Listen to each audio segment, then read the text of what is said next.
This time I'd like to ask, what's your number, Randy? I'd like to ask Chairman Nix if he would please give our invocation.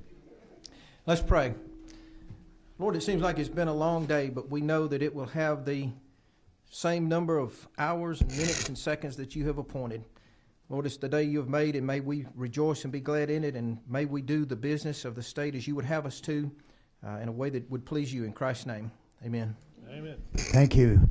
I tell you, I don't know about y'all, I'm glad to see a little bit of sun out there. This morning it was horrible. I've never seen as much rain in all my life.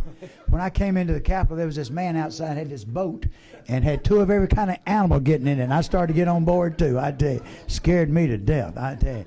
But it is good to be here today and have you back. I'd like to ask, first of all, do we have any teachers in the room? Stand up. Any teachers in the room?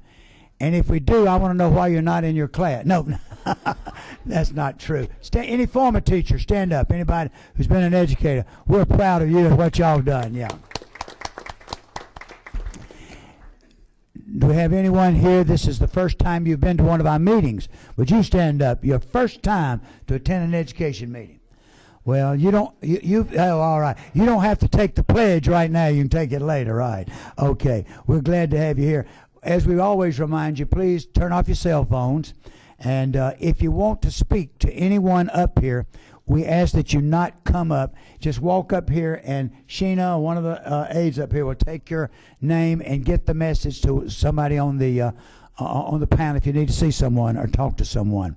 Also, we'd like to remind you that all of the debate and all of the discussion for all of our education issues, we do all of that in subcommittees.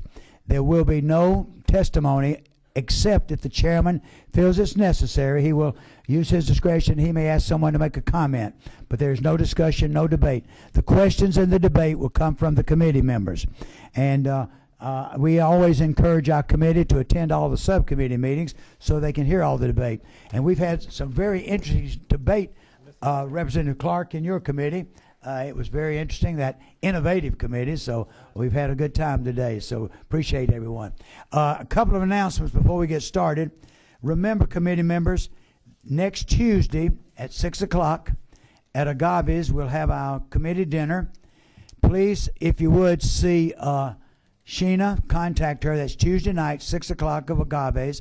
And many of you asked that we move it closer because it was so hard to get to the other place. So we've done that for you. So there's no excuse that we shouldn't have 100% attendance. So please see Sheena if you haven't given her your reservation, because we want to make reservations that night. That'd be nice. Also, at this time, we'd like to ask Vice Chairman Dudgeons if he would please assign our new bills to committee members. Thank you, Mr. Chairman. We have 4 new bills for the week. House Bill 829, Representative Sharper, related to student investigation whereabouts unknown, goes to academic support. House Bill 829. House Bill 864 by Representative Cassis, the Move On When Ready Act, changing the eligible schools, academic innovations. House Bill 873 related to sudden cardiac arrest training by Representative Clark, not this one, but Representative David Clark, academic support. House Bill 848, the Blue Star Scholarship Program, also by Representative David Clark, academic innovations. Those are the 4 bills, Mr. Chairman. Is that it? Okay. Okay. Any questions from any committee members about the legislation? All right. At this time, I would like to, I've had some requests to take up a couple of bills early, so at this time I'd like to ask Vice Chairwoman Clark if she would please give us a report from her subcommittee. And let's call the 870 first, okay?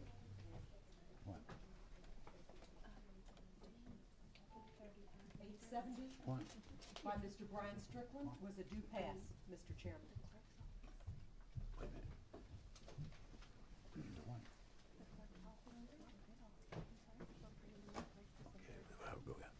All right, if you would please take a seat. Thank you.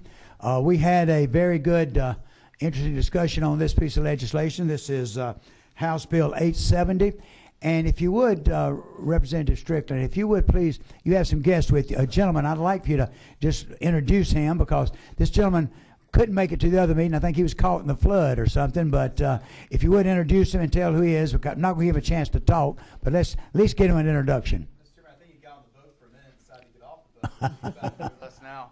This is Todd Hannon, and I'm going to mess this up again. He's with the Georgia Independent Christian School Athletic Association. Did I say that right? GICAA. Okay. And this group, they're the ones that brought this issue to my attention, so I'm happy to have him here with me today. Okay, thank you. All right, so if you go ahead. I know we just hashed this out about an hour ago, so I'll be brief. And Mr. Chairman. No, you got to realize now that half the committee was not here. You're trying to convince the whole committee. Right, so don't be brief. You give it full attention, because that's important. All right. Don't be brief. Get it, but if I give you a signal, that means be quiet and let's vote on it. All right. All right, okay. I'll do that. Well, ladies and gentlemen, the chair, I bring you House Bill 870, and I'll walk through, as I did with the subcommittee. I won't try to be too redundant, but why I brought this bill. I believe it was this past fall, I had Mr. Hannon, and one of my local private schools reach out to me. And long story short, they said, Brian, we're up and coming Christian small school. We have sports program, but we can't find anybody to play around here in sports. And the reason we can't play anybody is because the Georgia High School Association is letting this other Christian school association play some cross games, some scrimmage games, some matches with public schools, but are not letting us do the same thing, and are also not letting us play these other Christian schools that they're letting play these games. And so we had an organization kind of caught in the middle, and they'd gone through the process. They had formally applied with the Georgia High School Association for this cross-play. That's what we always call it, cross-play. And they were told at that time that because the National Federation of High School Associations denied their application to the National Association, because they're not affiliated with that group and they're denied that application, you can't play other Georgia High School Association schools or these other private schools you've recognized. So when I got involved in this issue, we were able to get Georgia High School Association to the table with the chairman's help and talk through this. And bottom line, all this bill is doing is it's putting in Georgia law that if two schools, no matter who they are, want to play each other in a game, and they both consent to playing each other, practice game, or if they were two private schools want to play a match, still a match, right, but any sort of game that they want to play, practice games, what we're probably looking at, of course, with public schools. If they want to play a game and they agree in writing to play a game, they can do it. Oh, yeah. And the only caveats here, as I try to look at anything that the Georgia High School Association might be right on as far as keeping this from happening, making sure these kids are all the same age, making sure they meet the same safety requirements with concussions and physicals. And if they meet those requirements, they want to play each other, they can. It really is that simple of a bill. Now, there's another part of the bill, Section B, which also deals with religious expression as well. And I know some people have kind of taken off and said this is a bill dealing with religious expression solely. That's included in here. And I know that there was a lot of talk last fall after the whole headband issue came up, and where a student had a Bible verse, I believe, on their headband and was disqualified after the match from having that. What we're saying in Section B, we're codifying that if you're going to allow religious expression, if you're going to have religious expression in sports, that you have a policy put in place that says unless it's going to interfere with the match itself, with the game you have, or with the safety of the students, that you allow that expression. That's all we're doing there. We're not opening up some big door for all this different type of religious expression in our sports. The whole goal of this bill really, though, was for a parent in my district, and hopefully the rest of the state, if they're trying to decide where to send their child. And as I said, I won't repeat what I said earlier this morning or this afternoon about my lack of athletic abilities. But if you have a child that's more athletic than I am and is good at sports, and you have another school, a smaller school, that fits them academically you want to send them to, you shouldn't have to decide between the two. You shouldn't be decided between athletics and academics. You should be able to send them to that school, and that school should be able to go and have sports at that school as well. Kids should have a chance to play sports there too. And I mentioned this earlier too. We have two private schools in Henry County that use the same cross-country track for their cross-country meets. Right now, they can't have a cross-country meet on that track because those two independent schools are members of different associations. Georgia High School Association won't let them have a track meet. And so our schools have to travel around the state looking for a place to run a cross-country meet. And so this is one of those bills that I really think codifies some common sense. And I know that this morning the Georgia High School Association apparently had a meeting. And it's amazing what happens when you file a bill and you have a hearing scheduled. They had a meeting this morning, and they, in a committee meeting, apparently have agreed to endorse this bill. They've said they're now going to allow this cross-play. They said earlier that they're also going to now allow what Representative Brian Prince tried to do last year with this bill. They got held up in rules and let these kids in magnet schools play as well. So they did pass something this morning, but that was just in a committee. It's not from the full body, which won't meet until April after session. And all we're doing here is codifying what apparently they now have agreed to. So with that, Mr. Chairman, I'll be happy to take any questions. Questions? So, first of all, Representative Dudgeons. I will do the briefer version of what I talked about at 1 o'clock today, Representative.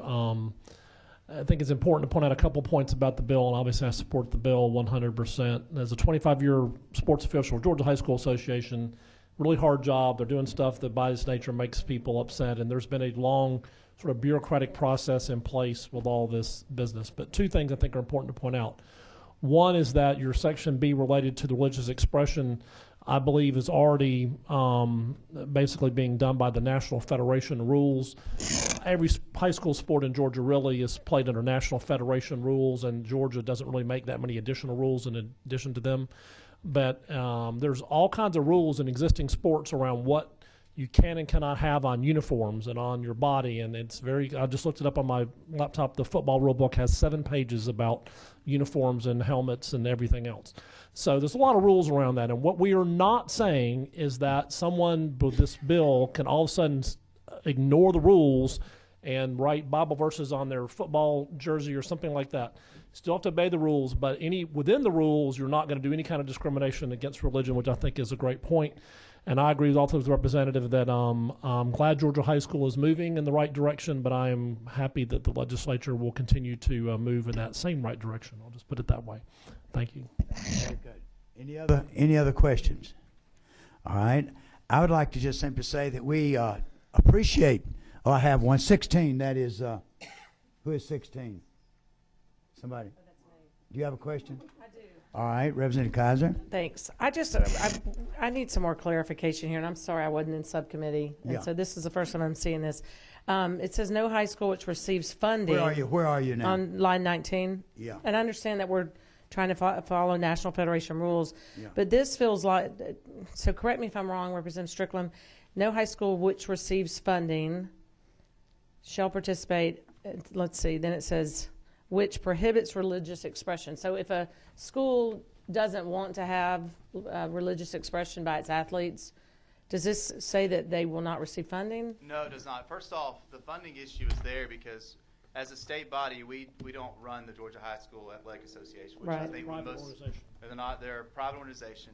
The only way we have any input on them is the funding we give the public schools to allow them to exist. That's why they have the funding issue there at all. Second, this is simply saying that if you're going to allow religious expression, you have to make sure you're not discriminating when you do that, because we have the safety language in here that deals with the issue of safety. So if it's going to affect the safety of the event, you can't allow any expression at all at that point. And also, if it's going to be inconsistent with the rules of that event as well. Okay. And so we're trying to clear up any issues that may have existed with what happened last fall with Okay, this. that is. And Representative Kaiser, one thing I think is important to know, we have no control over them. We don't want control over them. And the only control we have is with the money. So we're simply saying if the Georgia High School Association does not comply with state law, any of our schools that participate will lose their state funding. So that's just the only way we have is through money. And but that won't happen, but that's just probably, I can't imagine that happening, but that's just what it's simply saying. And I think it's important to say, listen to what Representative Dudgeon said. The federal laws, the Federal High Association already has numerous laws on religious expression when you can't. But we just got to be careful. We just don't want to allow, as we talked about earlier, if you'd heard the testimony, children to come out and write all kind of things over their bodies, all kind of ornaments on their uniforms. Just like in basketball, Reverend Dudgeon was saying, you have to have your shirt tucked in. If you don't tuck your shirt in, we had a team that lost the other day because a boy defied the rules and pulled his shirt out. He got a technical. There are rules, and we wanted to keep those rules. But this is just saying that what we're really after here is letting that team play. All right, Representative, yes. All right. 17, where's that? Okay. I was in that subcommittee meeting earlier today, and didn't Mr. Hannon from GHSA say that GHSA neither permits nor prohibits religious expression of student athletes? Right. They don't prohibit or permit. And so, in a way, I question the need for subparagraph B, because we're not, it's kind of a hypothetical problem at this point. But, I can address that. okay. All right, go ahead. Oh, both of your mics on, go ahead. Go ahead, Mike. There are, like the Phillips pointed out, you can put things like commemorative patches and things on a people's uniform. Let's say a Christian school had a little cross or somebody who died or something like that. There are very limited exceptions in the rules for adornments, is what they call them. And I think what we're saying here is if that you're going to allow adornments in specific situations under the rules, that there would not be any religious test on what is on those adornments. So I tell you. Okay, and I think the situation that brought this up was in the fall, it was a cross-country or a track meet where the young man won it or came in third or something, and he was disqualified afterwards for having a headband, which had two things on it, a Bible verse and a poetry reference. And as I understand, he was disqualified for having the headband on. It was nothing to do with what the headband said. It was the headband did not meet code. And he was warned. He was given Right. 2 warnings. Don't wear it. And just before he started, don't wear it. And he defied them. Yeah. Okay. Any other questions? I see none. All right. Number 19. That's there. Mr. Chairman, I'd like to make a motion do pass. I see no other questions, so I have a motion do pass. Do I have a second? I have a second. All in favor, please indicate by saying aye. Aye. All opposed by the like sign. You're passed. Now you go to rules, and good luck. Thank you. Appreciate We'll all the help you stuff. out. All right. Good luck. Thank you. Yeah. Good luck. That's for everybody. Good luck. And I want to say, while Representative Prince, if you just step forward a minute, I want to say that this gentleman here, while we're all here, he worked hard. I mean, he worked for, what, 2 years now. You've been working on a piece of legislation. We met with the Georgia High School Association. We moved his bill. He worked like a champion. He worked hard, and he joined us this year. Hey, I'm proud of him, yes. And I'm proud to say your bill passed today, too. You got what you wanted. Georgia High School Association. The thing we're saying, people, it's not just this legislation. Georgia is in a new era of education. Choice. Move on when ready. We have 10th graders now that are moving into college, going to technical school, as in Representative Prince's place. Those children are being prohibited. Here they are, going to this school for academics, to learn to be an auto mechanic, to learn to do this. They're told they can't come back and play football at their school. They can't be in the band. They can't be in drama. We as a state are allowing them to graduate, go back to dances, participate, but they're not letting them. With this push that he's done, that now is going to happen. So you started the ball rolling, two guys. We appreciate y'all doing what's best for children. Appreciate that. Thank you. All right. All right. All right. Next, we have at this time, let me come back up in here. Representative Dudgeon, you had a hearing this week, and what House bill did you hear?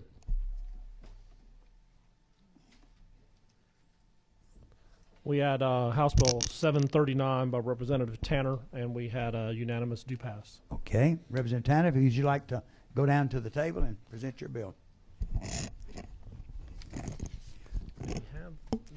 Do you have a lot of participation in this one, Representative Dudgeon? A lot of discussion?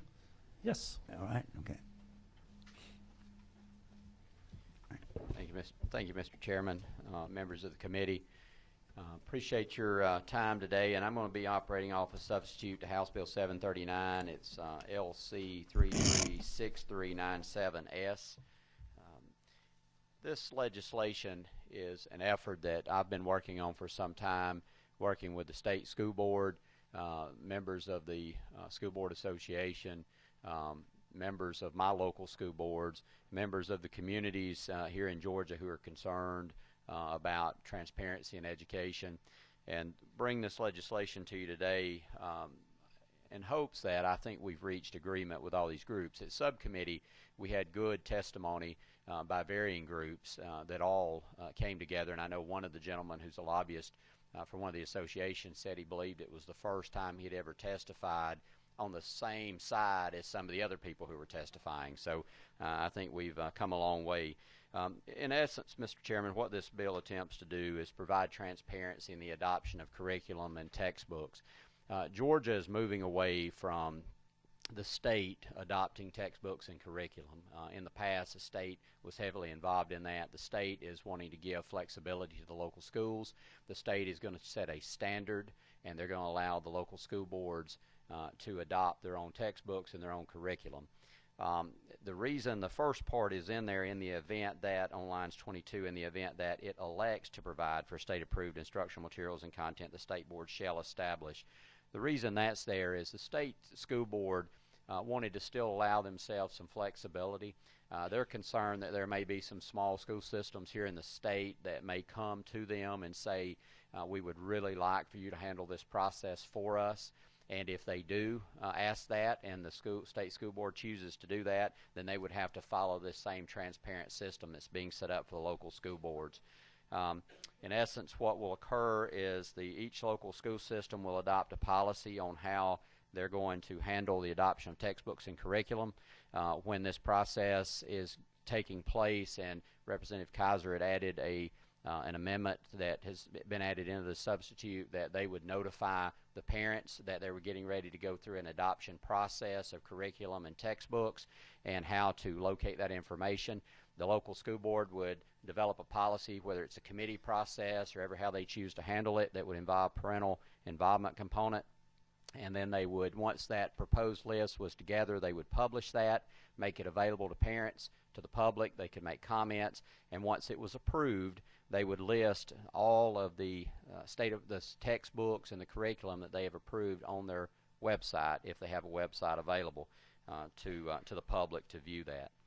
Now, one of the issues that, Mr. Chairman, I want to bring your attention to is over on lines 79 through 82. Originally, when we first drafted this bill, it included textbooks, curriculum, and there was a concern that it also included supplemental and auxiliary material. And what I mean by that, and we defined it in the legislation, we all know teachers who, the night before they're going to teach a class, they will find a video or a worksheet, they'll pull it off, and they'll use that in their classroom. My wife is an educator, a teacher. It's never the intention of my efforts in this legislation to require that all that type of material have to go through the same approval process. That's not the intent of the bill. So we made that clear that if it's requested, if someone comes in and wants to see that material, then they would have a right to see it. In conversations as late as today with some of our largest school systems in the state, there was a concern, and I think it's somewhat a valid concern, that there could be a citizen that would come in and request, I want to see all the auxiliary material for the entire school that's being used this entire year.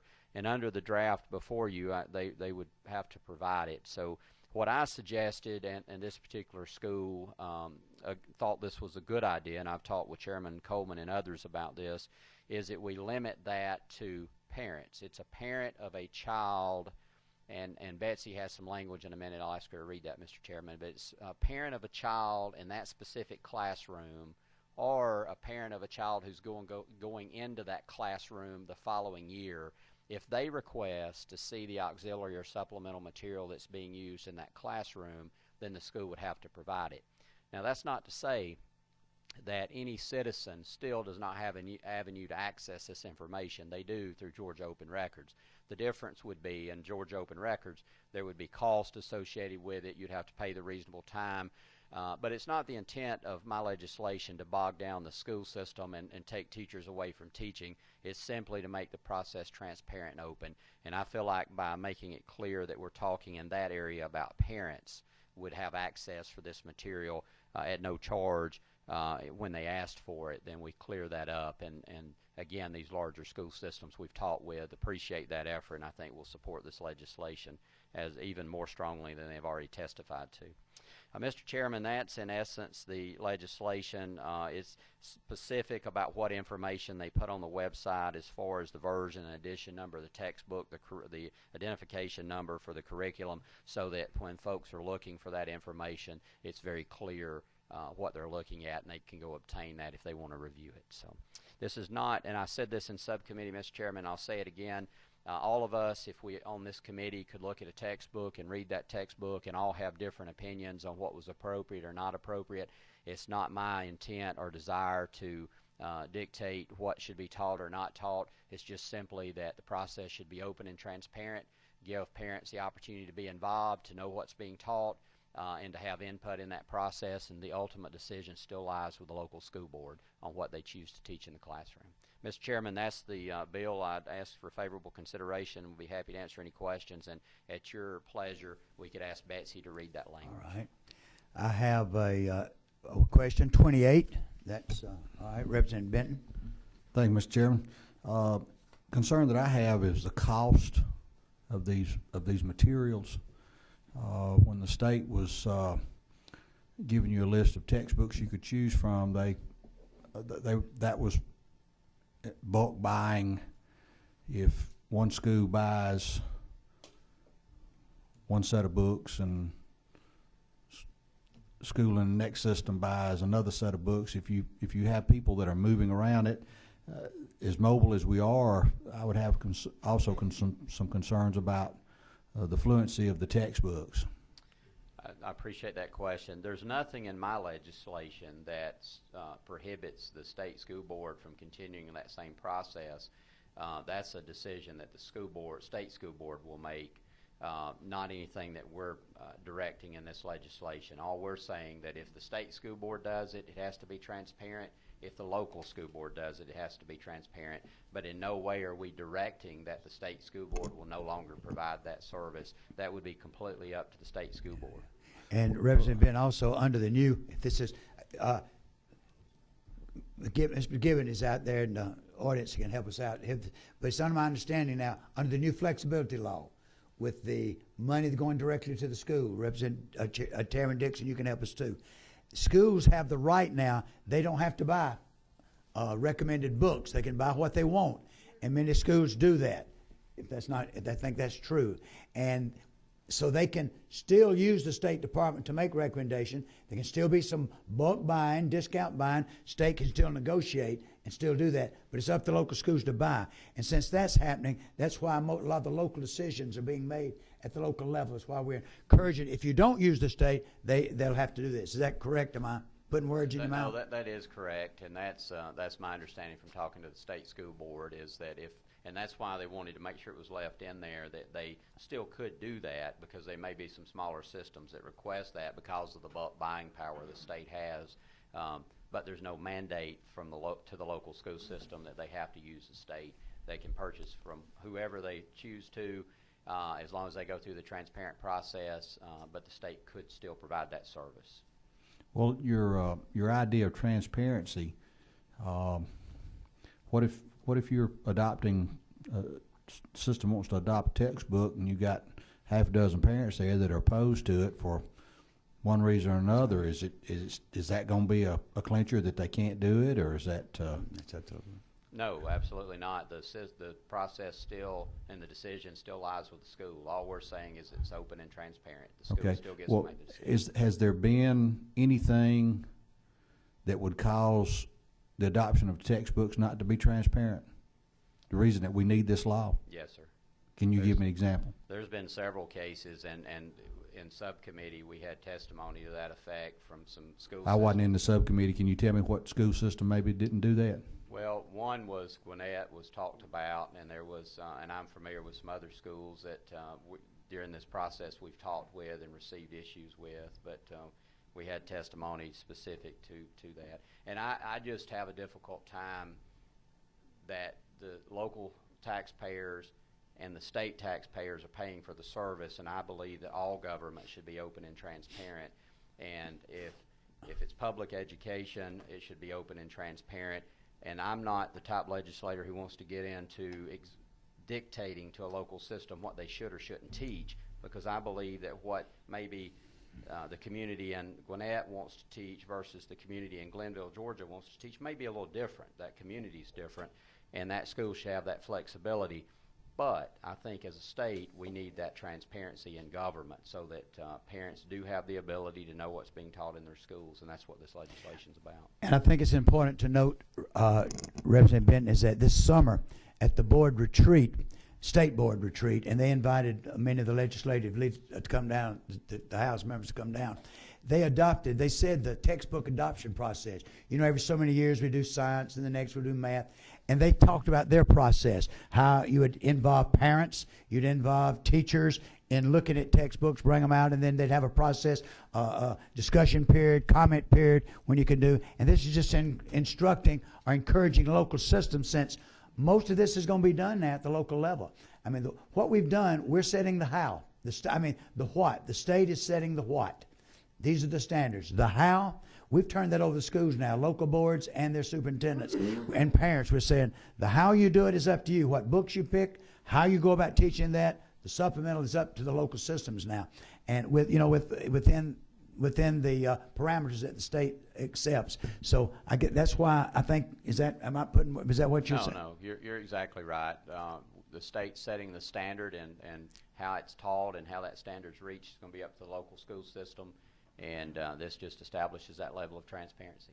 I had a gentleman at my legislative breakfast Saturday who is a member of the local Democrat board of our community, and another person was kind of having your argument to this, and he made the comment. He said, "Look, I sold textbooks for 24 years, and 37 states that I sold in already has a transparent process for adoption that has parental involvement." He said, I think this is common sense. So, and I tend to agree with that. All right. Other question 17. That's all right.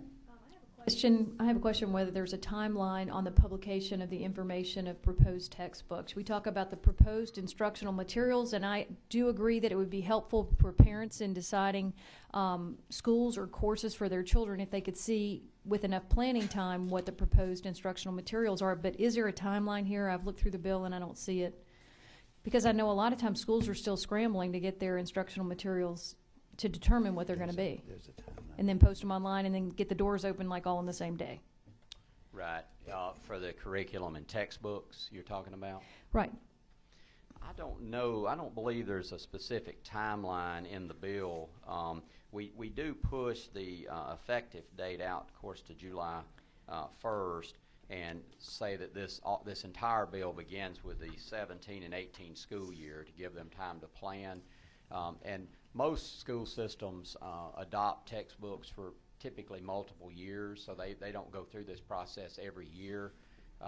But it would just be a reasonable time frame for them to provide that information to parents. Most schools, in my school, they have a curriculum night where you, as a parent, you can go prior to school starting or at the very beginning of school, and they actually lay out all the textbooks that your child's going to be using. So they're already approved before school starts. And all we're saying is the list of those textbooks has to be published. They already have all this electronically anyway. All these items are being transferred electronically, so we're not talking about a great effort here to provide this information. I'd like to ask Gary McGibbon if he would. I know there is a sequence in textbook adoption at the state level. You do every 5 years, 6 years, textbooks, the life expectancy. Gary, could you come to the podium, please, and let us say? But I know there is a sequence that we have, and I think now they're looking at science and math. They just did math, maybe science and social studies, but and there's a life expectancy of textbooks, and I think the state. Could you comment on that? Well, in the statute, Mr. Chairman, we look at learning material on a cycle, like you said, and sometimes it's dictated by what the local school system said they have an interest in. But that's starting to diminish considerably because they're developing on their own cycle and developing the list of materials they want based on their own needs. So it's kind of antiquated that the state has an adoption cycle we have shifted to a cycle of reviewing standards more than reviewing textbooks. Very good. And so, again, it's going to be a local decision. If they feel they need to do it, they could let their community know how often it'll be done and when. Is that? That's correct. All right. Anybody have a question for Gary? What is up there? We're giving it. Okay. Thank you so much. I see no more. Anybody else have a question? Any other discussion? 18. I make a motion to do pass, sir. I have a motion. Do pass. Hold it. 27. Did you have a comment? No, I'll hold it. You want to hold it? All right. I have a do pass. Do I have a second? I have a second. All right. At this time, we have a do pass and a second, but I do have an amendment. So at this time, I would enter, and I can take your question if you'd like to at this time, Representative Dixon. Okay.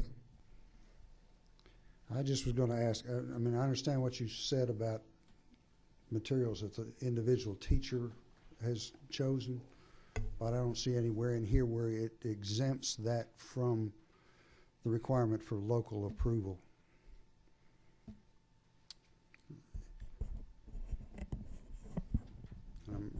If that's not specifically taken care of, the interpretation later on would be that any materials used in the classroom would have to go through this process. Let me locate it for you.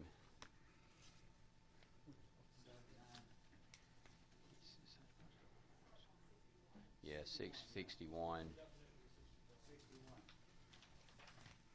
Okay, I understand that's where it talks about what's locally approved, but where does it exclude something that the teacher's using? On 62, it's not including supplementary or auxiliary material which is adopted.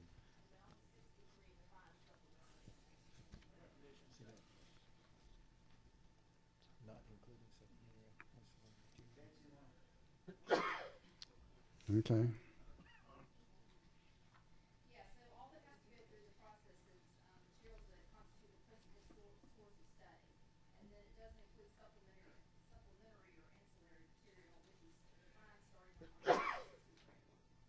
Okay. Thank you. Excuse me, I think your amendment will take care of some concerns on that. Is that not correct? About who can access Yeah, that okay, information so on request. who wants, you going to present I them? would ask, yes, and I would ask Betsy if she would to read the language that she's crafted. All right, this is going to be on line 81. We're going to add new language in 2 places. So it'll say the local school system, and then we'll add a school available for review on site upon request, and then at the end, to any parent of a student in the school or who will be matriculating to such school. So we'll read essentially the local board, any material used by the local school system at a school available for review on site upon request to any parent of a student in the school or who will be matriculating to such school. The only thing I would add, Mr. Chairman, for discussion or for maybe your guidance is, do we want to be specific to it's a parent of a child in that specific classroom, either they're in that classroom or they will be going into that classroom. All right. All right. I have a question on the amendment. All right. Thank you, Mr. Chairman. To the author, the intent of the amendment is to, that sort of supplementary materials, you would not have just anybody be able to get everything. It would have to be a particular parent, right? But how about just for the proposed curriculum? In other words, if somebody's going to change a proposed math curriculum and my kids are out and I'm interested in math, are we saying that only parents are access to the review process, only parents for the supplementary? That's correct. It's Okay. only for the supplemental. Is that what the amendment's doing? See, that's what I was worried about. The way she read the amendment, I think it was applying to everybody, and I think that That's not my I think the intent is that for the supplemental restricted to parents, but the full meal deal goes to everybody. That's correct. We need to probably revise the amendment. Betsy, let me give it up to that mic. He's inviting you to microphone 19. This is critical. Yes. Right here. Save your spot. I knew it was which was so violent. Oh, I've been a member a long time. Yeah. All right. What's that number? 19. 19. Okay, Betsy. All right, so you're wanting to split it up so that the supplementary is just for the parents. Correct. Okay. Just the supplemental. In that case, I would, on line 80, I would strike starting with "and any supplementary or ancillary material." and let that first sentence just apply to the the locally approved instructional materials and content. And then we can add a sort of a parallel sentence for the supplementary material. So it would say something like, each local board of education shall make each local board of education shall make any supplementary or ancillary material used by the local school system at a school available for review on site upon request by a parent of a student in the, I was saying school because I'm not sure if classroom is going to be appropriate for like high schools and stuff. Right, that's fine. But who will, or to a student who will be matriculating to such school. I can massage that a little bit. I agree with this. I agree with the sentiment of the council. I know what she's trying to say, and I agree. And what you said earlier is so true. It was everything. Yes, sir. Does the author of that? Yes, sir. Okay, so does the committee? We know Betsy. We know Betsy will make it right. So we'll move it forward with that. So you have this amendment before you, Betsy. I'm going to ask you if you would, to the best of your ability, we're going to be voting on this amendment. Just read one more time what it will say. I was afraid you're going to say that. All right. She was right. So starting on line 79, it'll read, each local board of education shall make all proposed and locally approved instructional materials and content used by the local school system available for review on site upon request. And then a new sentence that will read, each local board of education shall make any supplementary or ancillary material used by the local school system at a school available for review on site upon request by any parent of a student in the school or who will be matriculating to such school. Everybody got it? All right, do I have a motion on the amendment? Move. I have a motion and a move. A move. Do I have a second? All in favor indicate by saying aye. Aye. All opposed? All right. Now, we have before you a House bill. You got this mic keeps turning off on me. It's sneaking out on me. House Bill 739 as amended. I have a do pass. House Bill 739 as amended. All in favor, please. Okay, yes. I have a question. Yes, sir, your lights on. What's your number? 29? 27. 27. All right, there you are. Yes. The motion needs to read by substitute. Okay. But, that's as right. we were instructed. Yeah, we've restructured. We sure have. By not amended, but resubstitute. All right.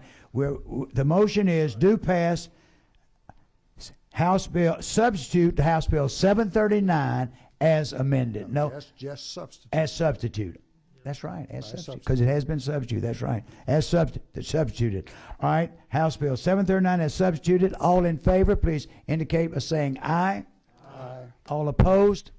All right, the bill passes. Okay, so we'll get it from Betsy, get you all a copy where you can look at it, and take it to rules. Okay, thank you. All right.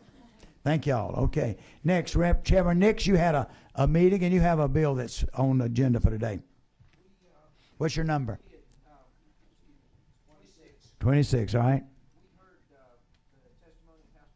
659, Representative Belton, and issued a do pass to the full committee. All right, do pass. All right. You ready?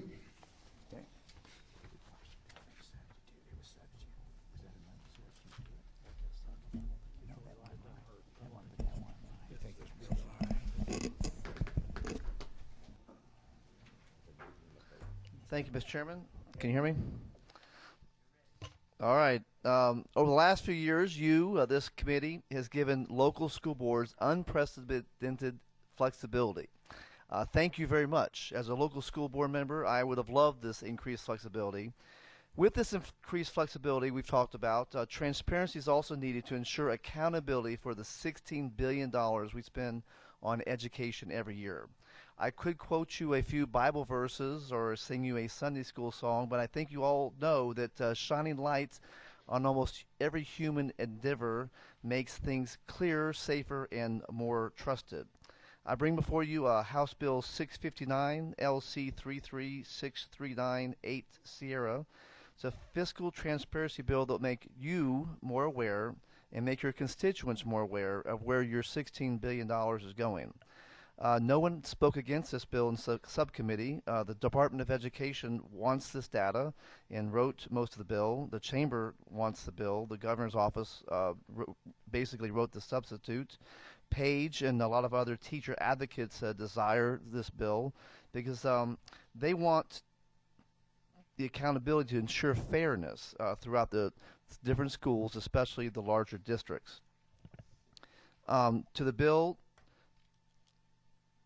if you look at line 16, the intent of this part is to provide transparency and accuracy of fiscal information in the school systems at school levels to the greatest extent practical. And basically what we're asking to do is to have the data that's already available on the district level to scrub it and to bring it down to a local school per school level so that you'll be able to figure out which schools are being more efficient than others. Lines 22 through 33 is what we're asking each school to do. Basically to produce information on the cost of materials, salaries, professional development, facility maintenance, and construction. Lines 34 through 41 is what we're asking the school board, the local districts to do. Basically publish annual budget, audits, ratios of expenditures to revenues, dollar amount of property tax revenue they're receiving, and other tax revenue. Line 42 through 57 is we're requesting Board of Educations that have a website. If you don't have a website, you don't have to do this, but if you do have a website, we're requesting you to put on this website this information. Again, this information is already required by law, and it can be found if you're very, very smart like Mike Dudgeon, but most of us can't find this information very well. And it's also information that's going to be required anyway by the new federal law, the ESSA, that's coming out. So basically we're asking them to put together on their website, if they have a website, annual budget, personnel reports, any audits, any irregularities, and also e-lost information. Line 58 through 63 is we're asking the school board, each local school, if they have a website. We're not requiring them to have a website, but if they do have one, we want them to put down basically the same information with the fiscal efficiency ratings. Lines 65 through 70 is what the Department of Education is going to do. They're going to create a template. That's on line 69. That's a big deal. This template with definitions of budget, expenditures, and categories of these line items. In lines 71 through 76 is what with this template, the local boards are going to put this information on their website that's required by the state. Lines 77 through 85 are what the Governor's Office of Student Achievement is going to do, and line 81 to 82 is the kind of the meat of this whole thing. Is they should create a sortable list for each school and school system on a per student expenditure. And in line 84, the office shall report the relative financial performance of schools and the school systems. Lines 86 through 89 is what the Department of Education is going to publish this information on its website. I've also talked to many high-level Department of Education people who said they're going to give training to the local superintendents and the accountability, the fiscal people, so they'll be able to easily understand how to put numbers into this template. And then lines 90 through 92 is just saying that these folks are going to play nice with each other and the nice kumbaya moment. I was not very welcome when I was the first one to the school board, because I was kind of an outsider in my county. I hadn't lived there for 60 years like most folks had. But I quickly shed my outsider status when I started writing a monthly newsletter telling my constituents, good or bad, what was going on in the schools that they had already paid for. If you're willing to report the bad stuff, then the people are going to believe the good stuff. And that's why I think transparency is almost always a most excellent thing in a constitutional republic, so that your taxpayers feel comfortable spending the $16 billion. I respectfully request a favorable consideration and do pass today, and then I'd like to entertain any questions, sir. 27, that's Representative Dixon, all right? Couple of questions. Yes, sir. First, the bill addresses state charter schools, but it's silent on all other charter schools.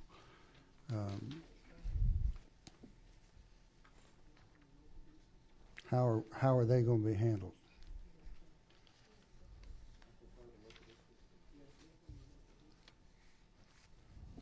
Got too many pieces of paper up here. My understanding that the state charter,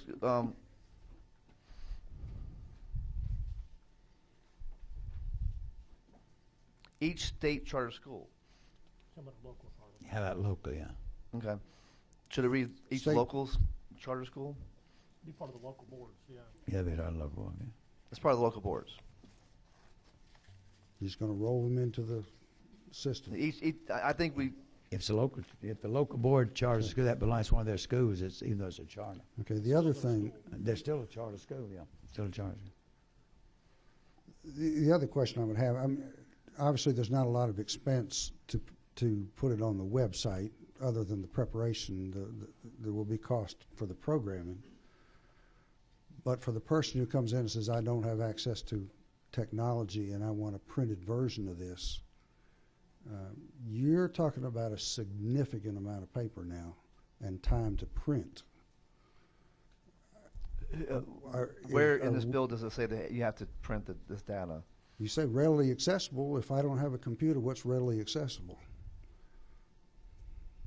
I mean, that's generally what is considered that you, I mean, that's what we do with the bill we just got through with, is that it has to be available to them. I don't know the law on that particular point. Does readily accessible mean a lot of printing? Again, all this data is out there. Yeah, it doesn't say readily providable, it says readily accessible. Can I have a legal opinion on that, Betsy? Yeah, readily accessible could be anything. It could be you come down to the school system and they sit you in front of a computer and you look at it, or they make the books open to you or something like that. If you start getting into printing costs, that's going to trigger the Open Records Act, and then they can start charging for the cost of producing that. No. Okay, so we're not required to print it for them unless they do it open records. Thank you, Okay, Betsy. I can live with that. Thanks, sir. All right, good answer. That's why it's good to have Betsy. Yes, All sir, right. thank you. All right, 14. Representative Benton, I want to thank you for bringing this legislation. I'm sorry, Belton, for bringing this legislation. As a parent, always active in my children's school and always asking questions that were outside of when they did the Title I yearly meeting, and they'll show you all the budget for the Title I, but then you start asking about what about the other money, not the federal money. You get a lot of pushback, and this actually allows parents to have access to be able to now delve into those fine line items where they're wondering who they're doing business with, and all kind of other questions they might have. So I just want to thank you. Well, thank you, Representative Stovall. I really believe as a school board member, I would also compare my school to other schools, and oftentimes you could not. So I really think it's going to be good on all levels. Thank you so much, and especially good for sense of fairness amongst the schools. Tanner? I had buzzed in when Chairman Dixon had asked the question. The way I read this would be much like my days as county manager managing local government. We were required to publish a budget, had to be readily available. If someone came in and actually wanted a physical copy of that budget, though, that would go under open records, and whatever the cost was associated with that under the open records law, we would charge that. We would, if they wanted to come in and just look at it and we kept a copy available there in the office, they could review it. But if they actually wanted something to take with them, then there was cost. Is that your understanding? That's my understanding. Thank you, Representative Tanner. Thank you. Representative Maxwell? Thank you, Mr. Chairman. And Representative Belton, you and I have had several discussions on this issue down through the days. I'm still a little somewhat concerned about the comparison of schools here, to be honest with you. And I know there's a lot of schools out here, and each school system or each school within the system have various needs. I actually talked to my superintendent about it yesterday, and I'd talked to you about the needs in some schools for more assistant principals because of certain issues that may come up dealing with discipline and things like that. need for extra teachers in some schools that because of maybe some issues with the students there. Comparing schools, one school to another, even within a district, to me is not going to be an apples to apples comparison. I don't think in a lot of cases. I think you may have some schools that's got a lot of tenured or senior teachers there that may have varying degrees. That's going to maybe skew some salary issues. I don't know if that's going to give you a really good comparison on these issues in lines 23 through whatever it is, 31 that you're looking at there. I know in our county when we plan our E-SPLOS, we have to list where the money is going to be going. We try to split it up pretty much because I was also on the school board 13 years. You try to divide some that everybody's going to get something, but sometimes you may have to build a gym. You've got to spend extra money for refurbishing schools that another school may not get. I just really don't believe we're going to have an apples-to-apples comparison there. And the second thing that concerns me is, good God, we can't even get parents to a PTA meeting. I don't know how many parents are going to take the time to go on a website and look at stuff like this if we're doing it for the parents. So I'm just stating a comment. Let me see if I can get to a question down here. I'm sorry, Mr. Chairman. I'm just rattling. I was going to say, I know there's a question somewhere. There's but a question here somewhere. That's right. There is Hey. a question over here. Hey, the office. We're talking about the office. There's a lot of places in here where the office is going to do this, the office is going to do that, the office is going to take care of that. It looks to me like we're going to have to double the size of the office to take care of all the stuff we're putting on them based on line 78 through 90-something down there. And it says, I got your handout that says there may be a small increase in the task to the office. But it appears to me, do we have any idea, a fiscal note on what it's going to take to fund that office to do all this stuff? Good. That's my question, There's Mr. a good Chairman. question. Isn't Thank it you, true? Mr. Chairman. Is it not true? It's not true. We've talked to the Department of Education several times, and they say there'll be no cost incurrent to this. I've not talked to the office. The office is here. I know we've talked to them about these tasks, and they're very willing to do them. I'm waiting for the next question. So when you're there. All right. Any other question? Representative Nix, this was in your subcommittee. Was there any a lot of negative comment or questions? Mr. Chairman, there was no negative testimony. No one presented against it.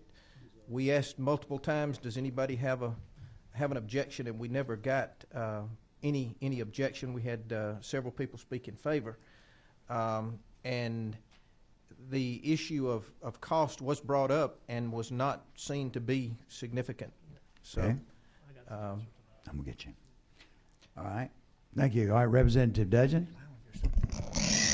I will end with a question like my good friend Representative Maxwell. I want to highlight a couple of things I think are relevant to his questions. The new federal law replacing the child left behind is going down this road anyway. We're going to get here sooner than later. It'd be great for Georgia to be ready and going and get 100% on board while we're ready. But general disaggregated school level data for things like that is going to come out of the wash at some point. And I'd rather be ahead of the feds and been doing a great job here in Georgia. As far as office student achievement, I mean, they're set up to kind of do this kind of thing. I mean, that's what they do. They take the ratings from the DOE, the CCRPI, and then they massage them and do ratings. That's kind of what they're set up to do. So I appreciate the gentleman's question, but I personally don't think that this is a enormously new mission. It's just new data to plug into the way that they already sort schools, and I know that they're interested in doing that. One question for you, though, is around the training. I think that's a legitimate concern where, a big school system, Gwinnett, Fulton, or whatever, has got very professional financial people who can do all of this. And as you pointed out, every single thing on here would be available to a savvy person under open records. So it's not like there's something that's going to be hidden or whatever. Just putting it out there, as you point out, I agree completely that it makes it more easily visible, which I think is going to provide good accountability and good things. But the training, though, the smaller school systems, so tell me about more, is this department going to be able to do that? And that may be a budget issue right there. Is there really, for the smaller school systems, and they don't have anybody who's really, they write the checkbook and they keep it balanced and they keep the things going on, and the superintendent drives the bus and he does the books and all that kind of stuff. If those systems going to have a hard time providing this level of data? And is there training? It's been my experience that the local systems actually do this already. Typically, they do break it down. My local systems, we have 4 schools, and they break it down to this information very quite easily. The Department of Education has. I've had talked to 4 people at the very highest level, say we will provide training for these people, and I just think that this is not going to cost that much money, if anything. Yeah, it was that. Who from the State Department said that? Because I want to be sure we hold it accountable. Would you like to speak? Is that correct? Yes, sir. I think we'll be able to follow this information. Please introduce yourself, because you're new to the department. We're glad to have you here. Thank you. I'm Ted Beck. I'm the Chief Financial Officer for the Georgia Department of Education. We have a financial reporting unit now that incorporates a lot of the interaction between the state and the local boards of education. We collect a lot of this information. We'll be collecting more of this information as it's related to the financial efficiency rating process. Our standard of work already incorporates a lot of the training mission. We do outreach. We have several annual events where finance officials from local districts come up, receive annual updates, interact with us on a pretty consistent basis. Frankly, the staff in that unit in a lot of ways act as a help desk for a lot of these different things, particularly as it pertains to the financial reporting during the closeout, those types of processes. So I don't think there's an additional onus in this DOD process by which we educate our external stakeholders there. Okay. Thank you. Okay. Sure we have. Go ahead. Go ahead. Now, I'm sure Miss Martha Sue, but back home is going to be mad at me for a year or so. But I think once they get the training, this will be fairly easy to do. All right. We have 4 or 5 more questions. All right. 15. Is that? I wasn't going to ask a question except to say asked if the chair was ready to entertain a motion. Not quite yet. I want to be sure everybody's happy. I will be just right soon, though. 14. That's Representative Stover. You have a question? Then Yes. back to you, Chairman. All right, I just wanted to make a comment from Representative Maxwell's comment about the comparison. And I know in my district, I actually have 3 schools within a 3-mile radius. One performs very, very well. The other 2 do not do as well. Same makeup as for students, income, and all of that. So I think that kind of to go to post your comment, I think that'll be very beneficial for me. And others in my community that are trying to find out what's going on, whether it's something that has to do with the amount of money that that particular school receives, or is it something to delve into a little bit more as far as the leadership that's going on in that particular community. And also to the parent point, there are a lot of parents that are savvy, especially with advancement of technology, that really want to know what's going on in the schools. Thank you. Isn't that true? Thank you, Representative That's your Stover. question. All right. Representative Dixon's going to find the money for it, so don't sweat it. All right. Your question, sir. You want, there we go. We'll look and see how much money OSA is going to need, but how many systems do we still, if you don't mind me asking, Mr. Beck, how many systems are still on the Genesis system? That's a good one. Probably about 2/3, so I'd say between 100 and 120. In order to accomplish this, I mean, those systems are not going to have, most of them, probably 90% of those 2/3, aren't going to have programming staff to create the routines to develop these. So it's going to be up to the state to do that. We're getting ready. Is it in 17 that we're supposed to be trying to move out of the Genesis project? We haven't set the timelines as far as replacing that system. My contention would be that as part of the financial efficiency process, districts are going to be tasked with developing site-level expenditure data regardless. Whether that's incorporated into the PC Genesis platform or whether that's an offline process, I think it's still to be determined, but that information is going to be due to the state. So whatever mechanisms they're using for that, I would anticipate would also feed into this process.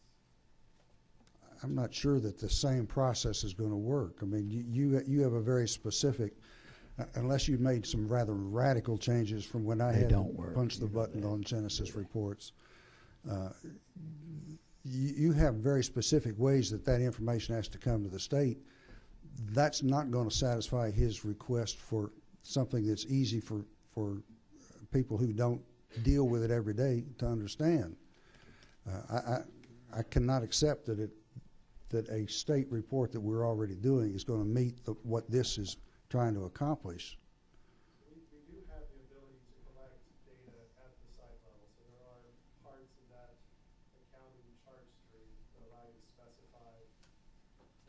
that transaction is affecting these various component units.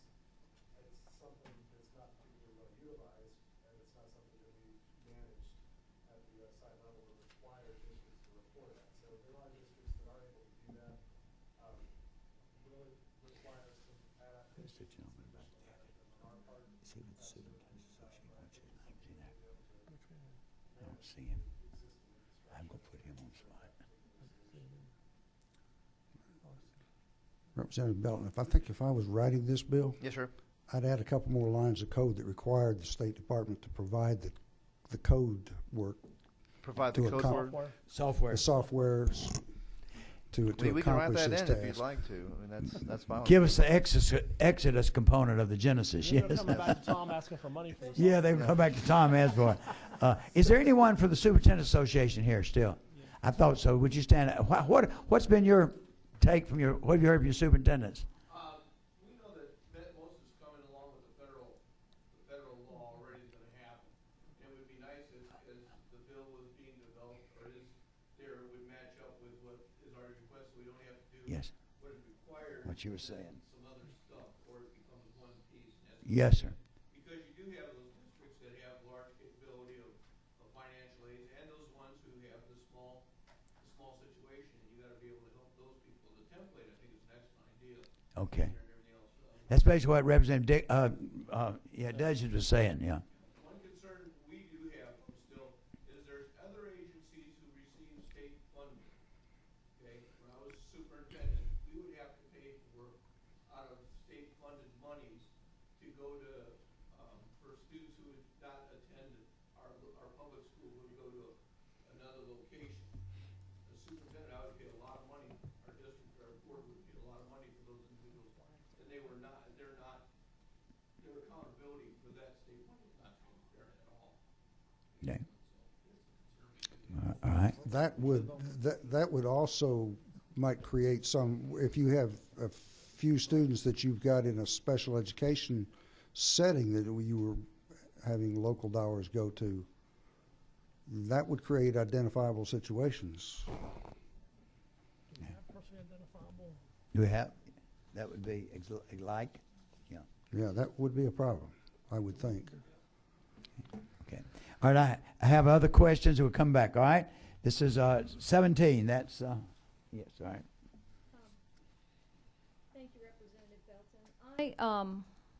I appreciate here on line 60 where we're talking about being able to access financial efficiency ratings and making that transparent and everybody having ease of access to that. And I'm following the statute 2014-34 and then back to -33, and I'm trying to see whether what the components of the financial efficiency ratings are. Is that simply dollars per student system-wide divided down to the school level, or does it take into account the academic results of the students in the school, or does it take into account other factors about the students, for example, number of children in poverty or free or reduced lunch in that particular school? Because my school system here in Atlanta is APS, and we have, which is adopting the charter system model.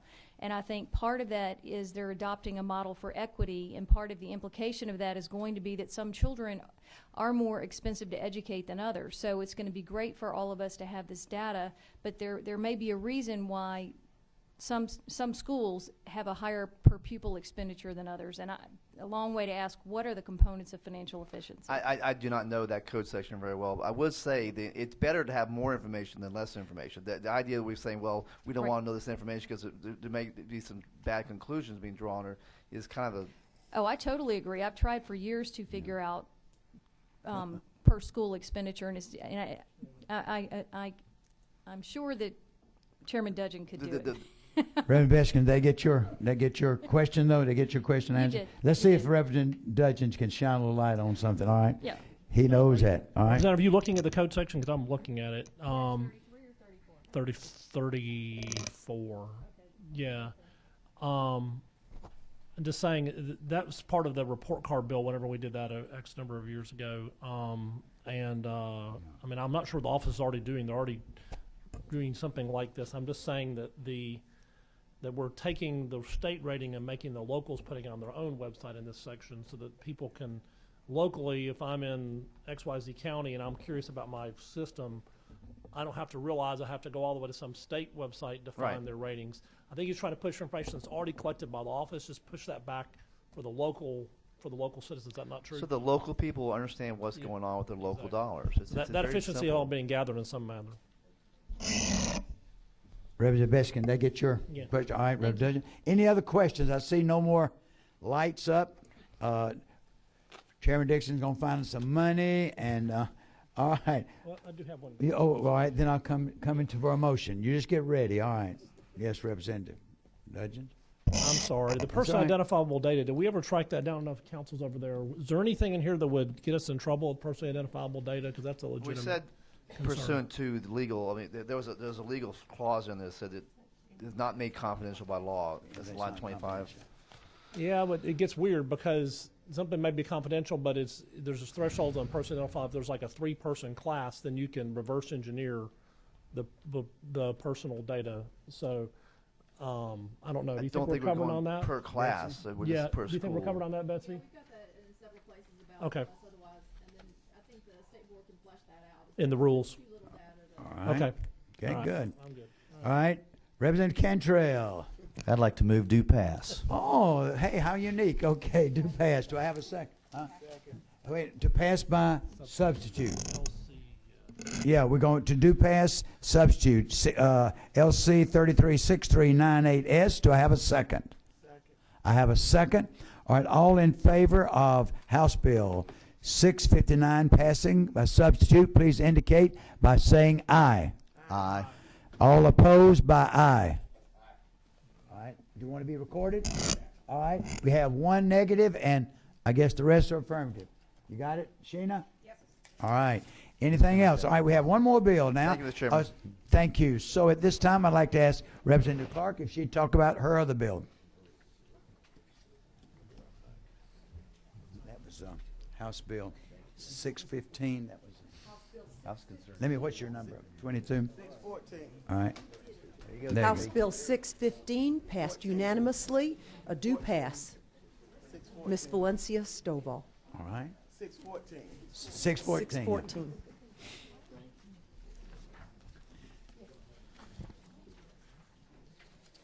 All right, House Bill 614. That's the substitute. It's LC 336425S. Is that correct? Is that the one you're working from? Thank you. Is that right? That's correct. All right, it's LC 336425S. LC 336425S. All right, everybody have that? Okay.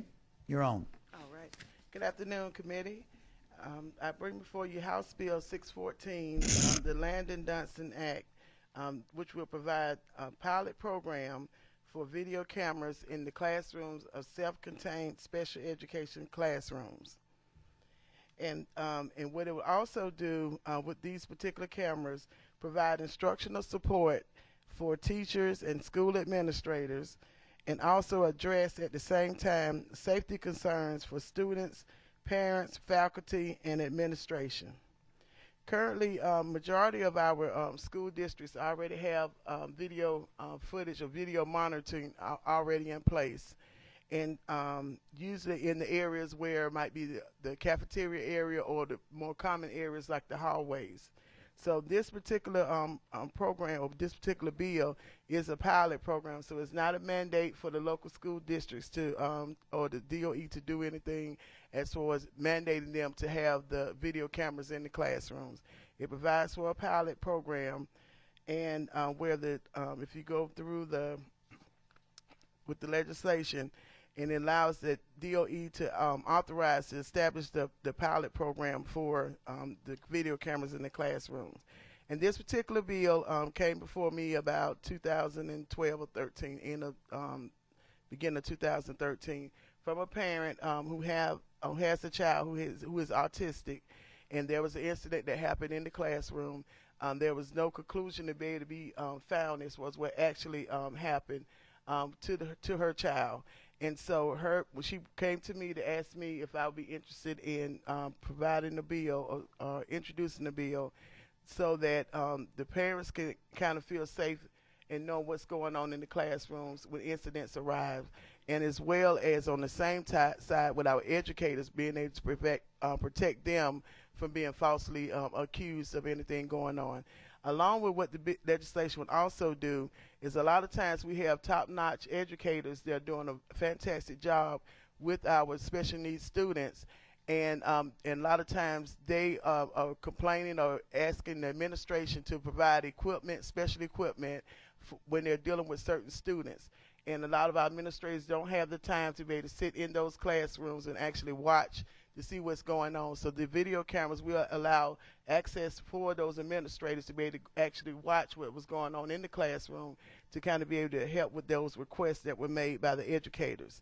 And also along with that, with instructional support, at the same time we have educators who are doing an excellent job when they're dealing with certain students, and there might be other educators that would like to know exactly what are some of the techniques that they might have been using when dealing with those particular students.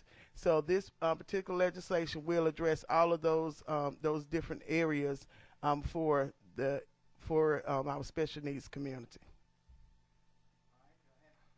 First of all, I just want to ask, you're saying this will be a pilot program. This is a permissive piece of legislation, and the reason you're doing it is this simply says schools, you're legally okay to go in there and do this if you want to. Who will develop and provide the pilot program? Okay, so to answer your first part of your question, it is permissive. Right now in our current state law, there is no legislation or no bill that says that you can or cannot use video cameras in the classroom, period, whether it's for special needs or just general. And this will give them permission to do that? Yes, this will give them permission. And for developing the actual pilot program, we've definitely been talking back and forth with DOE to assist with that, and even have made a suggestion of maybe formulating a committee made up of school district employees or anyone that's interested, and also our overall community stakeholders as well, as was helping to develop that program, because it will be the first time for having a pilot program and dealing with video cameras in the classroom with special needs students. And these are the ones that are self-contained. So we have a large number of special need classrooms, but these are specifically for the ones that are self-contained, which means the kids are in there almost 90%. Only time they're not in there is usually when they're going to other specials that they have going on during the daytime. All right, 22. And Ms. Representative Stovall, Clark. thank you so much, Mr. Chairman. And Ms. Stovall, it's my understanding that this would be the choice of the school, correct, to serve as a pilot? Yes, that's correct. Thank you. Right. Representative Dixon. Thank you for the bill. I think there's a lot of potential there. I also think, as I always thought with pilot programs that we ran in the school system, there needs to be a sunset on the bill, so that after a period of 5 years, or before, if you get the evaluation before then, but at least within a 5-year period, we say, this was good, we need to leave it in the code, this was bad, take it out. It has, whatever. Okay. So if Betsy can come up with the five-year sunset language to put at the end, I would make that offer it as an amendment. Okay. I'll go off of that, all right. Representative Dudgeons? I'm just going to agree with Chairman Dixon. All right, I agree. Okay. I have, I see 17. All right, Representative Beskin? In our subcommittee, did we talk about replacing the word select with approve a couple places here? Yeah, did we talk about that? Yes, we did. Yes, and I spoke with Betsy about it. So we went through all the words that either say select or selected have been changed to approve or approved. Okay. We'll need to do that as an amendment. Okay. We're going to do that in a minute, yeah. All right, no other questions? So what the process will be, we'll take a motion on the bill, we'll accept the amendments, and then we'll vote. So do I have a motion? I have a do pass. Do I have a second? I have a second. So at this time, we'll entertain amendments. All right. You have, Representative Dixon, you have an amendment? Move to amend it on line, help me out here, Betsy. All right, so after line 55,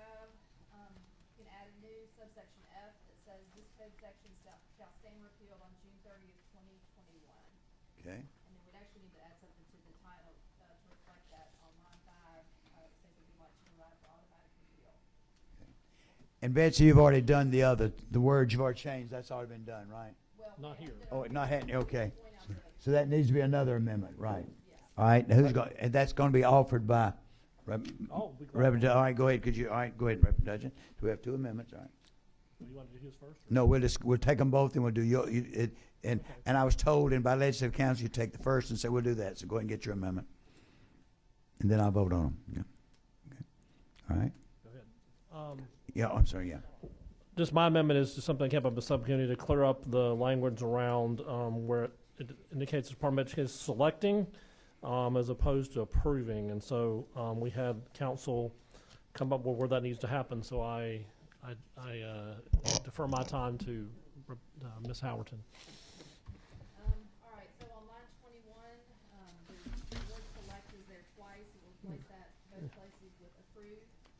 On line 24, it says or a selected school system. We'll change it to or an approved local school system. And then later on that same line, change select to approved. I'm sorry, approved. No, Yeah. Approved. And then on line 29 on the next page, change selected to approved. And on line 32, same thing, selected to approved. Okay. Everybody get that? Yep. All right. So we have two amendments. Any other amendments? All right. This time we'll take. Yes, sir. Am I to assume that by saying may approve there, that they also have the option to not approve? If they don't approve it, it's not approved, right? Okay. Yeah, the whole thing is permissive. It's the department. Everything's permissive, yeah. That's right. So All right. You're right, I guess. That's right. Yeah, the department may look at it and say, That's right. Yeah. We appreciate you volunteering, but We're not ready. not approving you. we're not ready, or we don't think you're ready. So they just don't. Yeah. I think Do we need to add that in there? I think that's already in there. I think it's in there. Yeah. I just want to make sure that that's how it was interpreted. Yeah. What do you think, Betsy? Yeah, on line 15, it just authorizes the department, doesn't require them to establish the pilot program. But do they have, when you say approve, do they have the option to say, don't approve? No, we don't approve you? You mean if they've already established the pilot program? No, say they won't. When the school system applies to them, because the department is authorized to approve local school systems for participation. Do they have? If they establish the program in the first place. Right, but He was once saying once they they've don't. established it, okay, they've established the program now. Now, let me see, who's a system that's in trouble? Not me. I say. Troup County wants to To me, it's implied. wants to get approval to be a volunteer. When they go to the state board, if the state department, the State Department sees something in their makeup that they say they may not be a good fit for the first time through. Do they have the option to say, thank you for applying, but no? Okay. Yeah, I think Yeah, that's because right. it's not Yeah, I approved. think it's Just want to make sure. Yeah, No, it's I think yeah. that's That's Trying to it. take care of the State Department. Yeah, that's implied. As far as I'm concerned, they don't approve you. That's not approved. All right. Okay. Any other questions? All right. Taking the amendments. First one we're taking. Betsy's. The second amendment by Representative Dudgeons, that we're changing the word selected to approve in 7 different places. Any objection? All right. Approved. Approved. Approved. All right. Representative Dixon's suggestion that we add a sunset clause. Any objection? Approved. Okay, that's good. All right, now the bill. We have a motion and a second to pass the bill. So, and that's House Bill ready. 614, substitute. All in favor, please indicate by saying aye. Aye. All opposed, no. All right, the bill is approved. Go to rules, and it's your time. Now, remember once again, committee, a party. We're going to have a good time, so it's at Agaves next Tuesday, 6 o'clock. Please tell Sheena if you plan to come. If you plan to bring anybody with you, like a sirloin or hot dogs, let me know. All right. You're adjourned.